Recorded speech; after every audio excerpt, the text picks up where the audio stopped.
The majority of this episode's interviews were conducted online. We hope you enjoy this episode of Shadow Clock.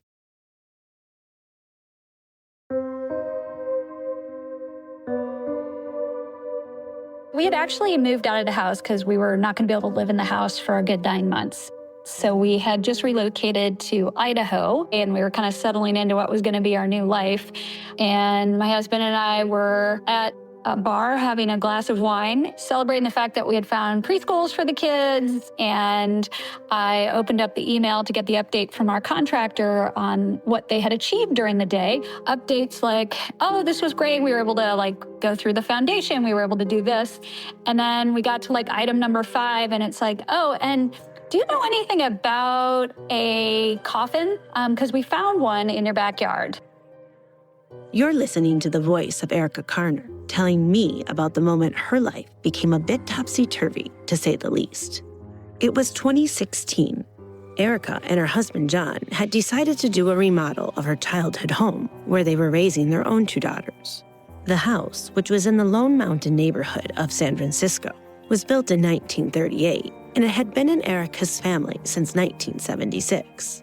The family had only been in Idaho a short while when they got the infamous email from their contractor, John Singiacomo.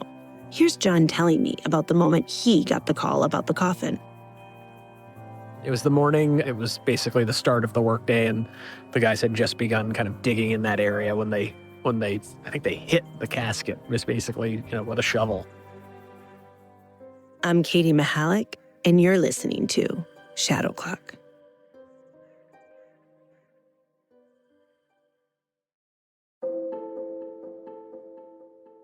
When it was first discovered, we didn't know what it was. The crew on site was just, because it was such an ornate coffin, basically made of steel, nobody knew exactly what this thing was, and I think everybody was hesitant to even go near it, and some of the guys were like, it's got a smell to it. They didn't know if maybe it was an existing storage tank for propane-fueled home or whatever it might have been. And as they further exposed it, then they got very confused. And that's when, I received a call. It was from the site superintendent, and he said they had found something and that I should probably get over there quick. So when I got on site, it was, that's not normal, but it looks to me like it's a casket. And I was like, it's so small that we knew it had to be a child's casket. It was a child's casket, and even more unnerving, through the lid of the coffin, which was made up of 2 glass panels, John and his crew could see the outline of a human face below the glass. This was totally uncharted territory for us. I first called the building department to see if they had any knowledge of how you approach a situation like this, and they pointed towards the coroner's office. And so then when we called them, they actually came out to the site, and they knew why it was there. It's like, I think he said it right there on the site. It's like, well, yeah, this was all cemetery. Like the medical examiner, Erica was also not surprised, at least once she was over the shock of John's email.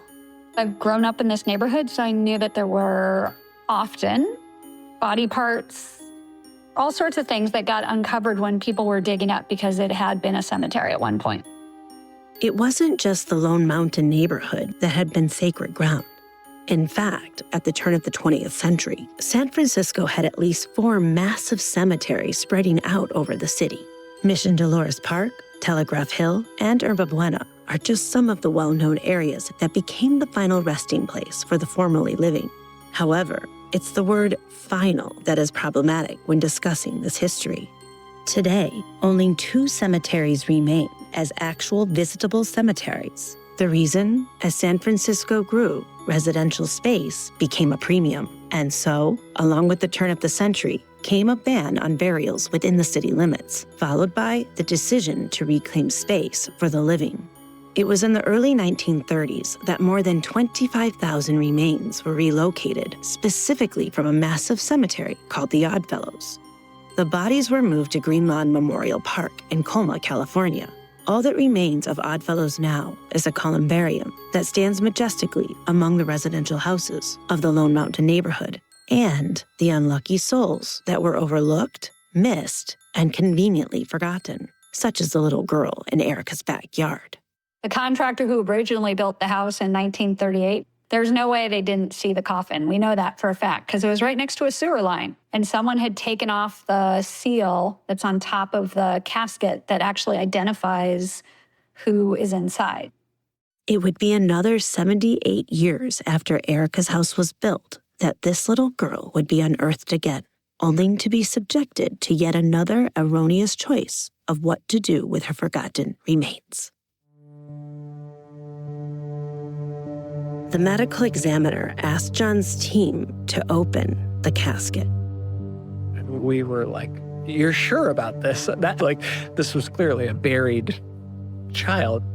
It felt to me like it shouldn't be just done on a construction site. Like, you should take this away, and if you're going to do it, you'll do it in some lab setting, right? It felt like there would be a forum for this, and this was not it. But the medical examiner insisted, and so, reluctantly, the crew began the task of trying to open it. You couldn't pry it open. You couldn't twist the screws or anything. I mean, it had been in the earth for so long that somebody tried with a power drill. We couldn't get a screw to thread. So that's when the coroner was like, "Okay, cut it open." One of the guys from the construction crew had a grinder saw on site, and he did what he was instructed to do. He opened the casket.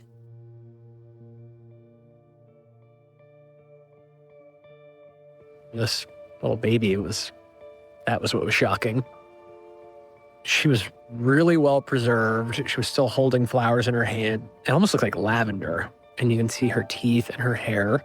And that made it extra sad, to be honest. It's just I remember most vividly seeing her hand and her fingernails. And then you could make out clearly her face, like her eyes, her nose, and her mouth. And her eyes were closed. And she still had hair. And so you wouldn't have expected this to have been a baby buried in the 1800s. Not quite a baby, but definitely not a toddler. I mean, she looked like it could have been just months before that she was put in the ground. Whoever her family was, it was clear they went through great lengths to make sure their baby girl's image was preserved exactly how they wanted to remember her. It was as if she really was just in an eternal sleep. And that choice of opening that coffin allowed what was intricately preserved to be exposed to air. At that point, that kind of started almost like the clock ticking because it was super hot and what had been perfectly preserved was now kind of exposed to air and all the things that can do.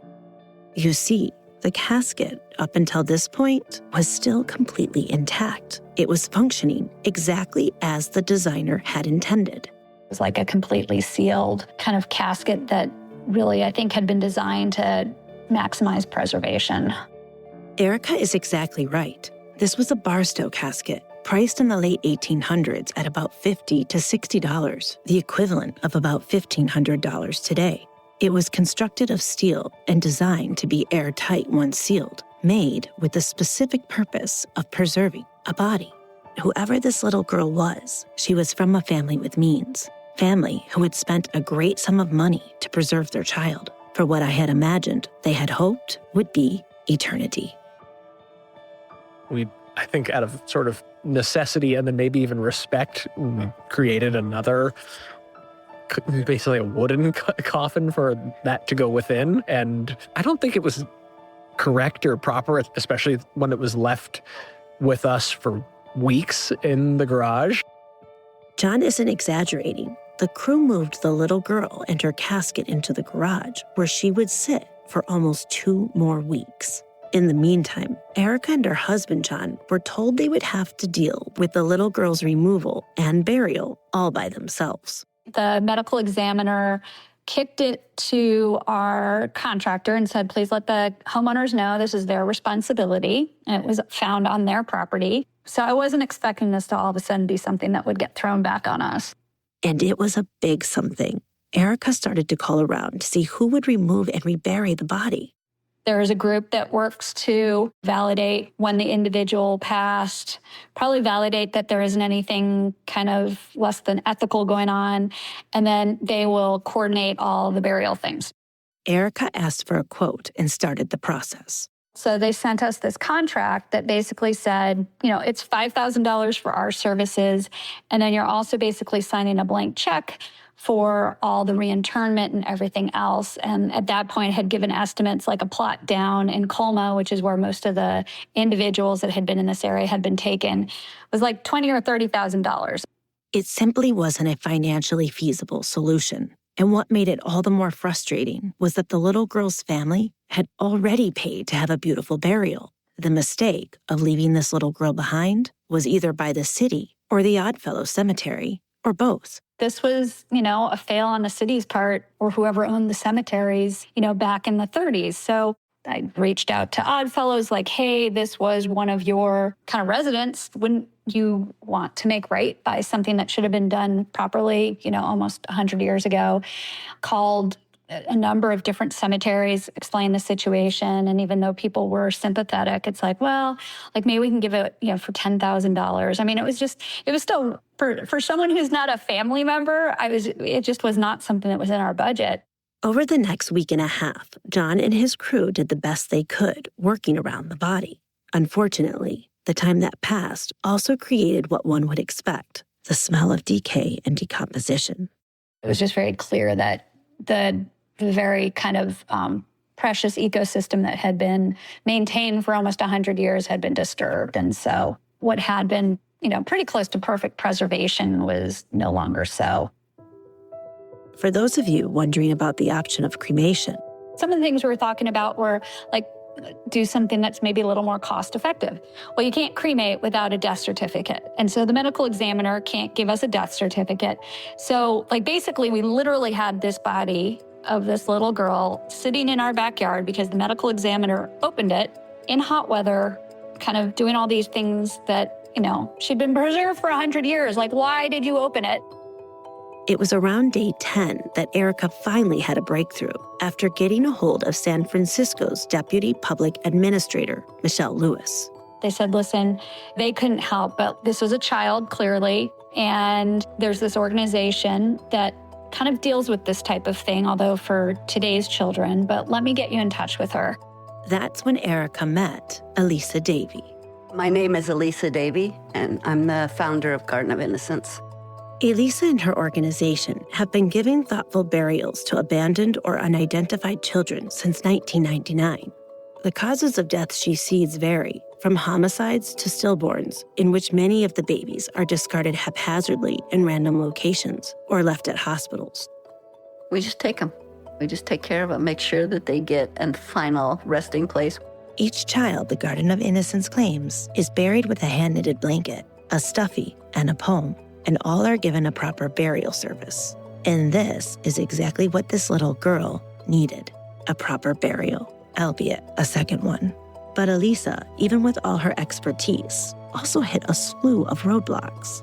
And she's like, this is just not fair to you guys. This is not fair to this little individual. And so she began to get angry. That's when she called the news. Well, there was an eerie discovery unearthed in a San Francisco neighborhood. Inside, a well-preserved body of an unidentified 2-year-old child. All of a sudden, things changed when media got involved.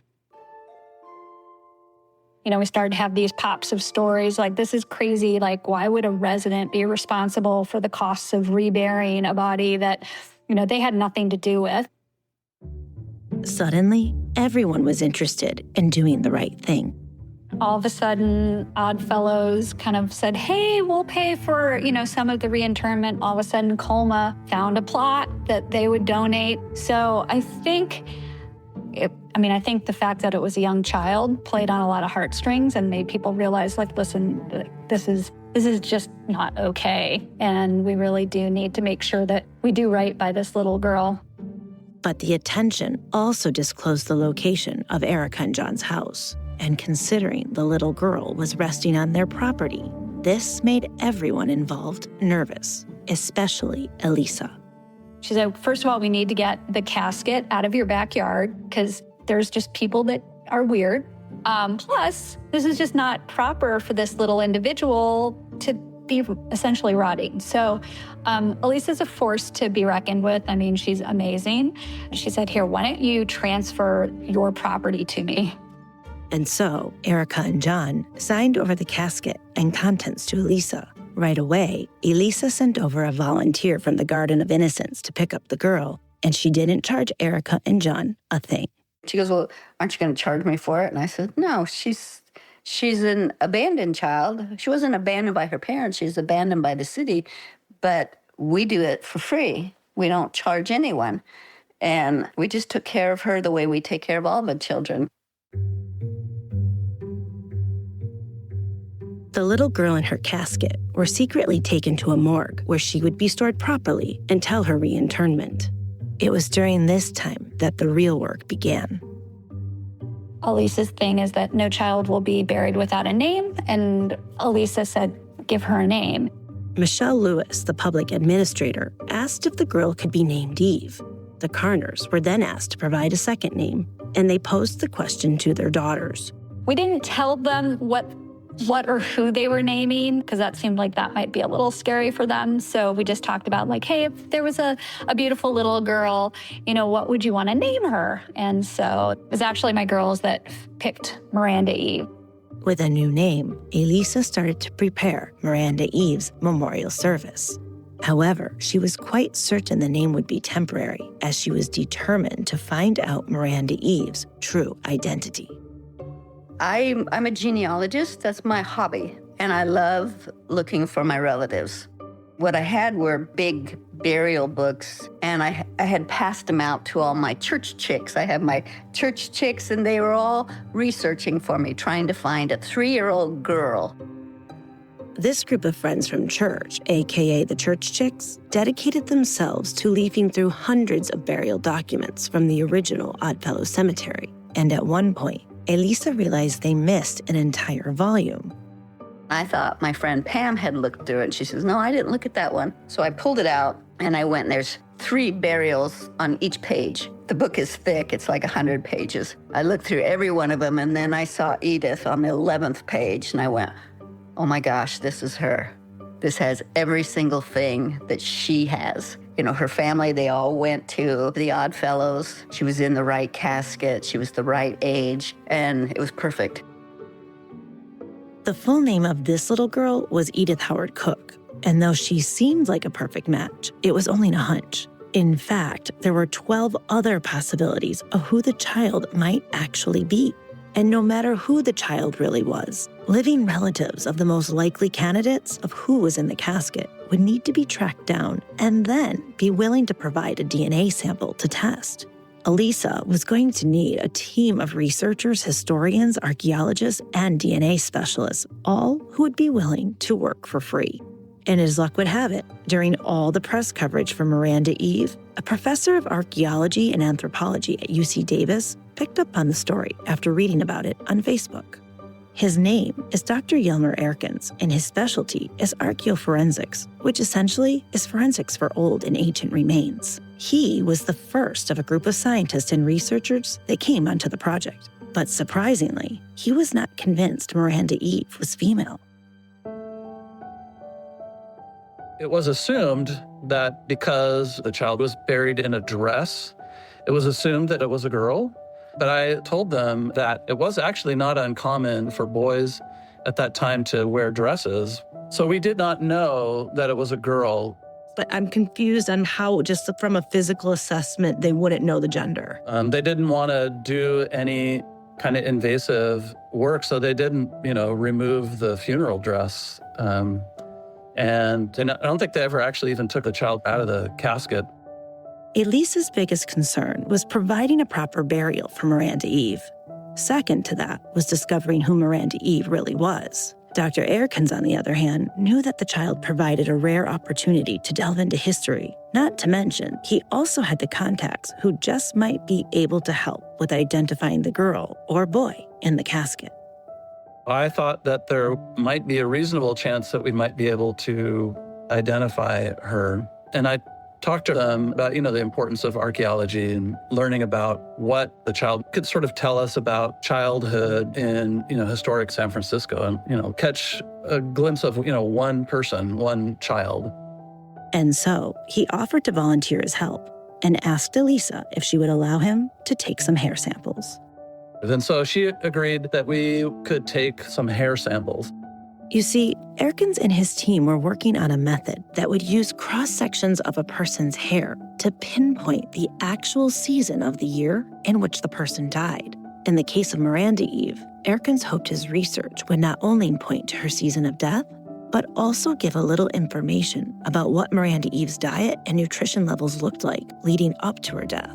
With the analysis of the hair samples underway, Erkins reached out to his colleague, Dr. Ed Green, a professor of biomolecular engineering at UC Santa Cruz. His specialty, extracting DNA from ancient and historic samples. Green and his team came on board the project with two main goals. Those goals were pretty straightforward. See if we can get DNA and answer a very specific question. Who was this girl? I wondered if a guy who had actually worked with woolly mammoth and Neanderthal DNA had any doubt whether or not he and his team would be able to isolate the DNA of Miranda Eve and then actually match it to a distant relative.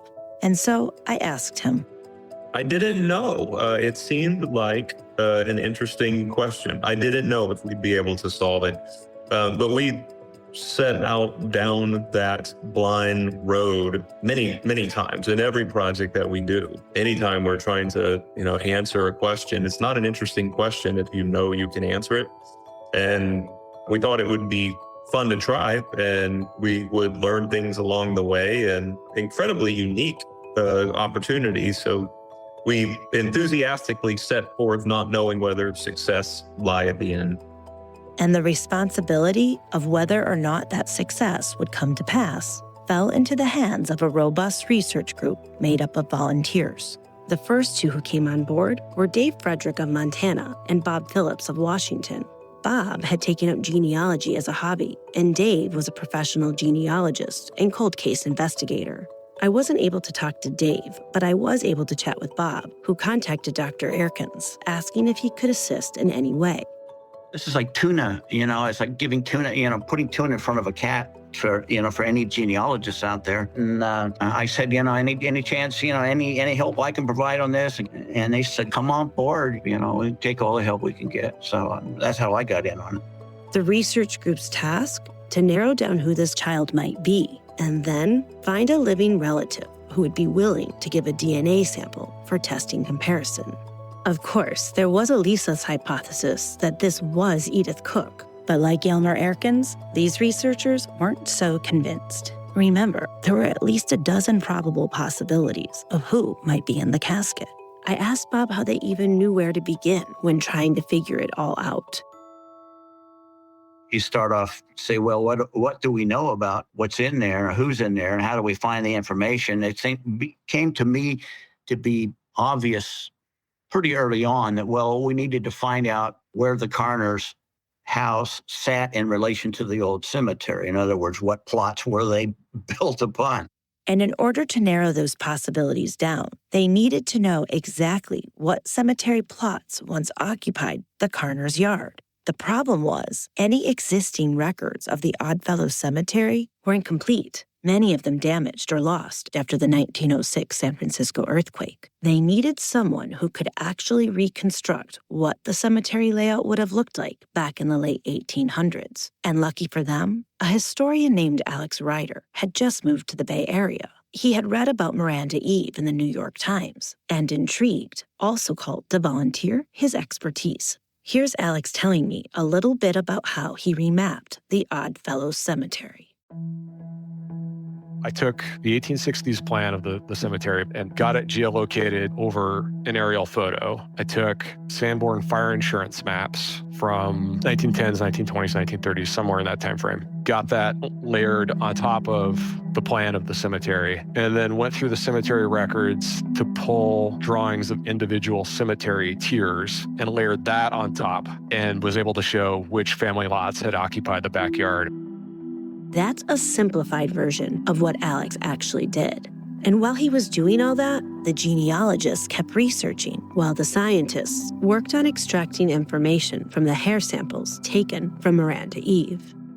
As they were doing their work, going through the old burial records and maps and genealogy records and things, would come up with hypotheses about who it might be. And they're looking, and I'm looking through book after book after book. And the original records were found water damaged. And they searched and searched. To the death notices on the newspaper archives. We've got holes in the burial records, in the plot drawings. Just page by page going through those. And at UC Davis, they were using her hair to recreate a dietary life history of a year's worth of times. It's kind of like getting punched in the face by history. And then I would send them a baby I think might be her. The DNA analysis part took a while. Because we were developing the analytical technique that we would use to compare DNA from Miranda Eve. And you would think, with Ancestry and some of these other platforms that, this shouldn't be too hard. But that was a question, whether there would be good DNA from the hair. I don't know how to describe it. It's just sometimes, you'll be researching the line of a certain branch in a family tree and then it'll just die off. Or, these people will just sort of like disappear into the ether. They all worked on it for months and months and months. With an extensive investigation underway, Elisa laid the child to rest, albeit a second time. On June 4, 2016, Miranda Eve was reburied in Green Lawn Memorial Park in Colma, California. She and her original casket were placed inside a wooden replica of her coffin, a beautifully carved piece of work actually designed by Elisa's sister and built by Elisa's brother-in-law, niece, and nephew. Elisa herself applied the final varnish. The sound of bagpipes filled the air, and people from all over the Bay Area came to pay their respects, including members of the Independent Order of Oddfellows, an international fraternal order, which now includes women. With so many people there, there were probably 100 people there, and a lot of them were old Oddfellows, and they were women, and they were dressed in the uniform that they would have worn in the 1800s. And so they had long black dresses on, and the guys had all this, they were period Oddfellows, and it was kind of scary because there were so many of them. And I thought, gosh, this is kind of scary to see these people like this.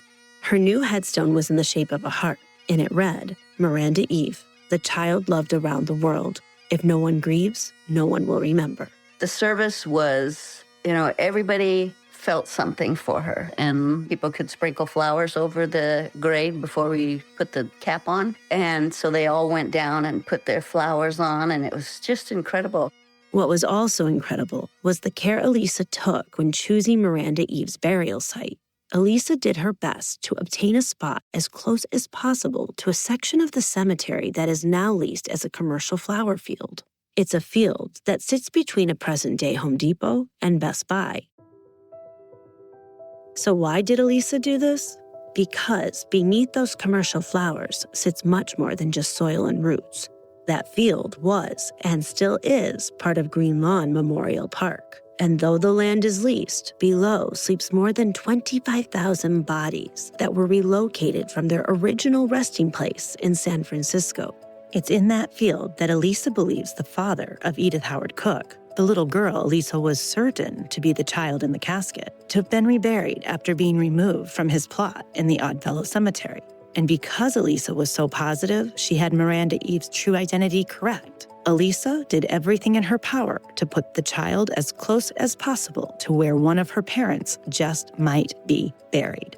So I felt that if she's close to him, maybe they'll get together and they'll find each other. But I had a lot of thinking to do with her.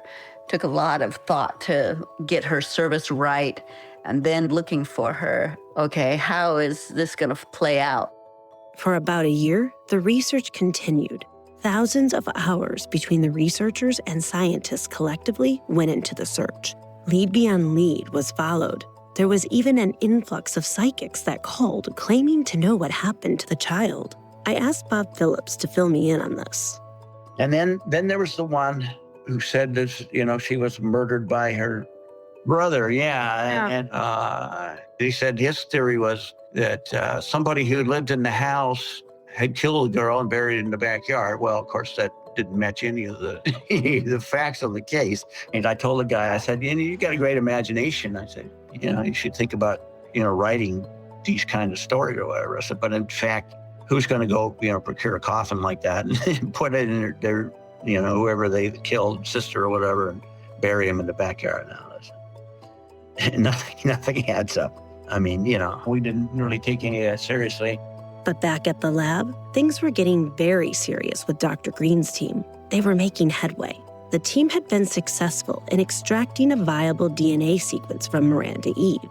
However, I found out this wasn't actually the hard part. You see, at the time, DNA found in hair wasn't being used to determine whether or not someone was related. Even today, companies like 23andMe and Ancestry.com use saliva samples, not hair, to link and match relatives. So while the genealogists narrowed down their search for possible relatives connected to the various hypotheses of who the child was, Green and his students set to the task of creating a software that could make a comparison between DNA from hair and DNA from saliva, and in turn, decipher whether or not the two samples were related to each other, something that had not yet been done before.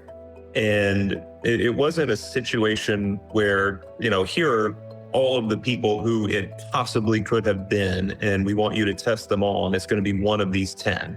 We didn't know if we would ever get the right person to test. I don't think anybody knew if we would ever get the right person to test. But eventually the time came to see if Green's system worked. The DNA analysis had confirmed that the child's birth gender was in fact female, and the genealogists and research group had finally narrowed it down. They believed Miranda Eve was one of 2 girls, and they had found living descendants of both.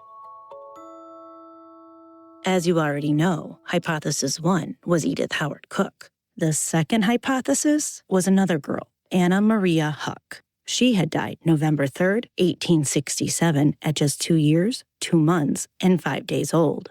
It was Dr. Aikens who took on the job of contacting the distant relatives of each girl to ask for DNA samples. And for once, things were simple, or at least simpler. The distant relative of Anna Maria Huck already had her DNA on file with one of the sites people used to figure out their ancestry. All she had to do was give permission to send her info over to Green, and she agreed. 1 down. Now came the awkward phone call to Peter Howard Cook, the great-nephew of Edith Howard Cook, who by this time was in his 80s. So I was talking to him. I could tell he was like, who is this guy? So I said, explain the situation. I'm working on this. And he sort of said, okay. He was sort of skeptical. But then I said, we know this girl's mother's maiden name is Scoofy. And the moment I said that, he was like, wait, what did you say? And I said, Scoofy. And he was like, oh. And he said, I have a Bible that has that name, Scoofy, written in the upper corner. And he didn't know what that was because he didn't know his father very well. His father had died when he was very young. I think Peter was like 3 years old and just didn't know very much at all about his father's family. And that's when he knew, okay, like these guys really know what they're, or they know what they're talking about. And so Peter Cook agreed to give a DNA sample. Back at the lab, Green and his team started on the comparisons. The relative of Anna Marie Huck was up first. The first sample that we tested wound up not being a match. Anna Marie Huck was out. That left Edith Howard Cook. And if she wasn't a match, well, this is what Bob Phillips had to say about that. And of course, we're sitting around thinking, this is Edith. This got to be Edith. I'm thinking, of course, worst case scenario, it's not, and we're going to have to start all over again. It was April of 2017, almost 1 year to the date of Miranda Eve's discovery. I was sitting on my swing in the front yard, just sitting there, and they called, and they says, we've done it, we've got her. You picked, she was the right child. The match to Miranda Eve's DNA was Peter Howard Cook.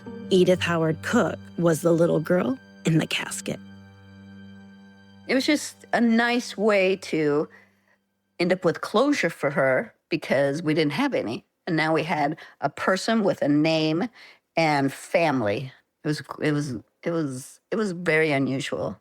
With Edith's identity now confirmed, of course I had to talk to Peter Cook, the great-nephew of Edith Howard Cook, the man who was the key to providing a match to her DNA. Our conversation was brief, but he was willing to answer a few questions over the phone. It was quite a surprise to me. I went to her reburial, and there was over 100 people there.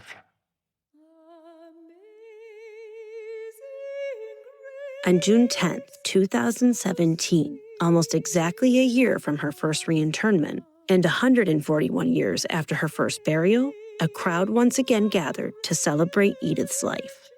The funeral looked very much like her first reburial, except a new headstone read, Edith Howard Cook, 2 years, 10 months, and 15 days old. I once was lost, but now I'm found.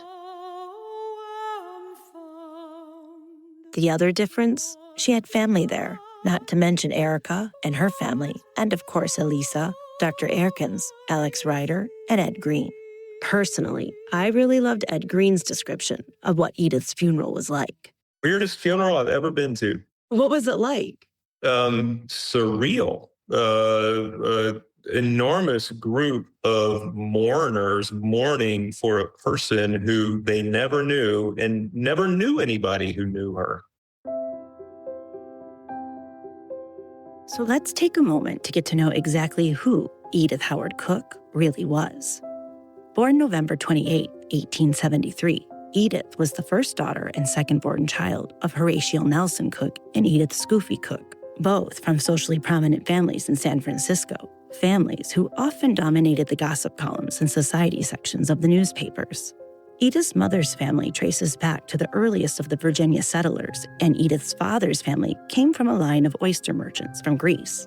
Edith's dad Horatio and his father established a leather belting and hide tanning business that made a fortune. Later, Edith's brothers Milton and Clifford would also help run the business. It was Milton who was Peter Cook's grandfather, the Peter in our story who was the key to Edith's identity. 2 years after Edith's death, her parents had another daughter, Ethel Howard Cook. Both Ethel and Milton made headlines with scandalous affairs.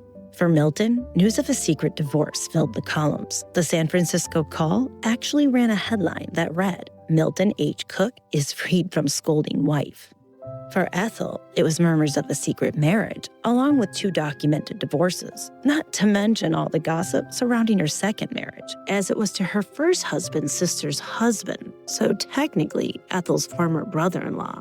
However, the story that really took over the gossip columns was the 1902 account of the Grand Duke Boris of Russia drinking a glass of champagne from Ethel's slipper at a banquet, where he also declared Ethel to be the most beautiful American woman he had ever seen. Reading about these details made me wonder who Edith would have grown up to be and what stories would have been printed about her had she lived.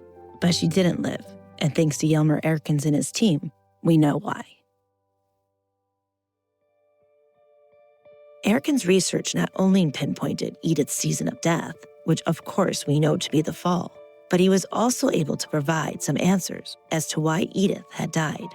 His hair analysis revealed that in her last months, Edith essentially wasted away from undernourishment, or rather starved to death. The findings are consistent with her cause of death being listed as marasmus on her funeral records. There was nothing nefarious. Marasmus, a term that literally means wasting away, was often caused by viral, bacterial, or parasitic infections. The term was commonly listed as a cause of death for children during the late 1800s and the turn of the century. I thought of all the families who would have been contemporaries of the Cooks and wondered how they lived and grieved the loss of a child in those times. During the late 1800s, the majority of women had 5 to 7 children. Statistically, up to half weren't expected to reach the age of 5. You could say losing a child was the norm.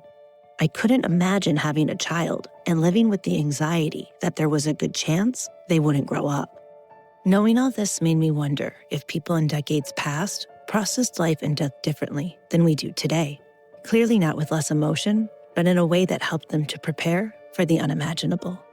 This wasn't lost on Erica either when Edith's body was discovered.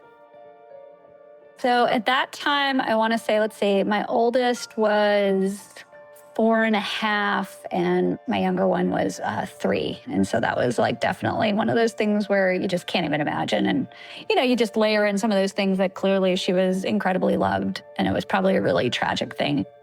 I asked Erica if her girls knew who Edith was. At some point, it basically came out, this is who this is. This is how she plays a role in kind of our house and our existence. And we were both bracing ourselves for them being a little freaked out, but they actually weren't. They were like, oh, okay. And, they tell their friends the story now. And it did not faze them, which is, I think, a good thing, because we didn't want them obviously being scared of like having ghosts in the house or anything like that. As this story comes to an end, there is just one last thing in regards to the coroner's side of the story that begs to be shared. Before Erica and John had decided to remodel, they did experience something that Erica had never experienced before, even when growing up in the house. I remember it was after my older daughter had started preschool. So we'd been here for maybe a couple of years, and then we also had a baby. And I'd gone out for like a mom's night, and I came home, and John said it was the weirdest thing that happened tonight. Like, I heard footsteps running back and forth on the hallway upstairs, and I ran upstairs expecting to see Katie out of bed, and she was completely socked out. Erica didn't believe him. I said, all right, well, I'm sure you think you heard something. And then it happened another time, again, when I was out. And again, Erica was skeptical. And then John had gone out one evening, and same situation where I was downstairs, and I heard very clearly these footsteps go kind of the full length and back. Especially once you're a parent and you've heard those little footsteps, you totally know what they sound like. So it wasn't like a little creaky sound, it was footsteps, which is why I ran upstairs thinking I'd catch them in the act. And there was nothing to be caught. But it wasn't just Erica and John who heard a child running about. A contractor who was at the house, he had to stop work because he heard footsteps in the house. Went upstairs. We live across the street from a park. So he was convinced that maybe a kid had walked in, maybe was fooling around the house. It was kind of an open work site. But he went upstairs, searched the whole house. Nobody was here. And then kind of came back downstairs. So that was the only report that we'd ever gotten from one of the contractors or somebody working at the house. And I want to say that was before she had been kind of reinterned or had gone back to Colma, basically, to join the rest of the cemetery, so to speak. And to sum it all up, when the news broke about Edith's discovery, way back when this all started, Erica got one more call that made her question some things. Then fast forward, when kind of these stories got reported in the news, a friend of my father's texted me, and he said, hey, this sounds a lot like your guys' house. Is that true? And I said, yeah. And he said, your dad always thought the house was haunted. And I was like, oh, nothing he had ever shared with me, but my father was probably the most practical, scientific person you would ever meet. So for him to mention to a friend that he thought the house might be haunted kind of indicates that I think my dad must have heard some things as well. I'm not someone that necessarily kind of fully believes in that, but I have to admit, after that one night where it was just so clear that I was hearing footsteps, and it was so clear that it wasn't my kids, I even had to take a step back and think, maybe I need to rethink some of these things. Since Edith's reburial, Erica, nor anyone else for that matter, has ever reported the sound of unexplained footsteps in the house again. And in the end, when all is said and done, it wasn't just Erica who was changed from this experience. Alex Ryder, our historian, explains this best. Edith Cook's discovery fundamentally changed the way the city of San Francisco approaches historic burials now. The level of analysis that is required when human remains turn up is much more intensive than it ever used to be before Edith Cook. Bodies in San Francisco continue to surface. Occasionally, Alex works as a paid consultant to help put a name to those who are uncovered. I think everything fades away eventually. But I think it's important to put a name to these people and to tell their story. And that's what drew me to Edith Cook and continues to draw me to some of these research projects is being able to tell somebody's story that maybe never had their story told before and rewriting a bit of an injustice that happened.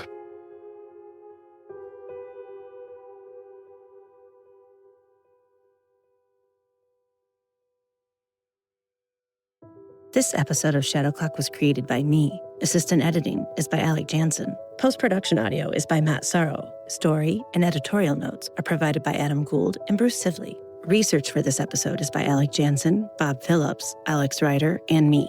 Social media is by Spencer Masternack, Kelsey Hayes, and Alec Jansen. News media recreations are by Cooper Johnson and Aaron Frank.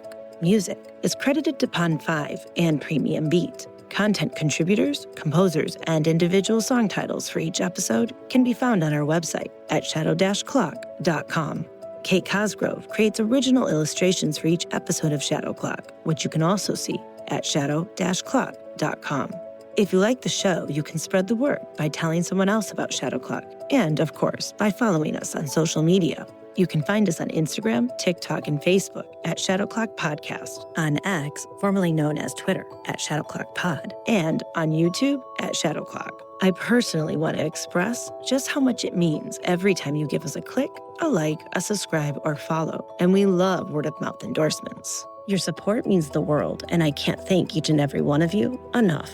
Speaking of thanks, a special thanks goes out to Alejandro Velez, Kate Cosgrove, Matt Sorrow, Adam Gould, Alec Jansen, Spencer Masternack, Aaron Frank, Cooper Johnson, Josh Kobach, Johnny Messina, Bruce Sibley, Adam Zavaslak, Austin Krieg, Forest Hills Northern High School in Michigan, Duro Howard, Kelsey Hayes, the Brem family with a special mention to Cohen and Fitzbrem, and the Frank family with a special mention to Harper and Sonny Frank. I also want to thank Bob Phillips and Alex Ryder for their time spent fact-checking many of the numerous historical facts and details in this episode.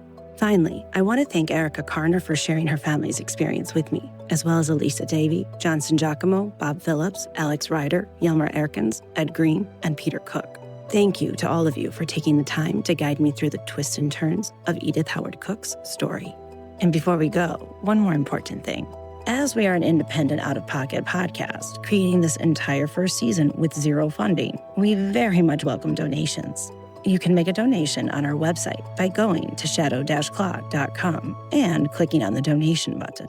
Donating is one of the best ways you can help us continue to share these stories. I'm Katie Mahalik. This is Shadow Clock.